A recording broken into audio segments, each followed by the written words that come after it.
তুমি যে এই যে লিখে রেখেছো জয়নগরের মোয়া, তোমার কি অরিজিনাল জয়নগরের মোয়া? জিনিসটা খাও, খেলে অবশ্যই বুঝতে পারবে।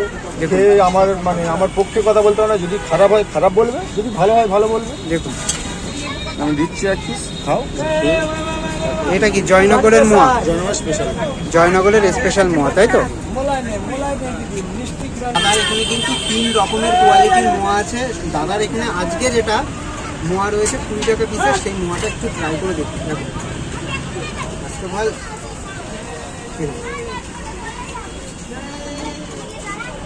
আজকে না কনকচুর ধানের একটা স্পেশালিটির গন্ধ আছে, সেটা তো হিট করছে।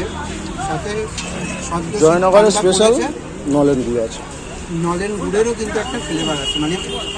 আর এনারা কিন্তু এই মোয়াতে আর একটা জিনিস ইউজ করে, ঘি, ঘি বলে একটা ঘি আছে, সেটা কিন্তু ইউজ করে, ব্যবহার করে। মোয়াটা কিন্তু দারুণ লাগে।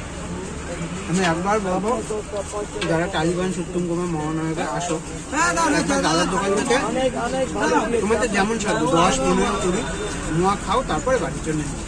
আর নিচে দেওয়ার যে নাম্বারটা আছে, এই নাম্বারে যোগাযোগ করলে কিন্তু দাদা কন্ট্যাক্ট নাম্বার দেবে।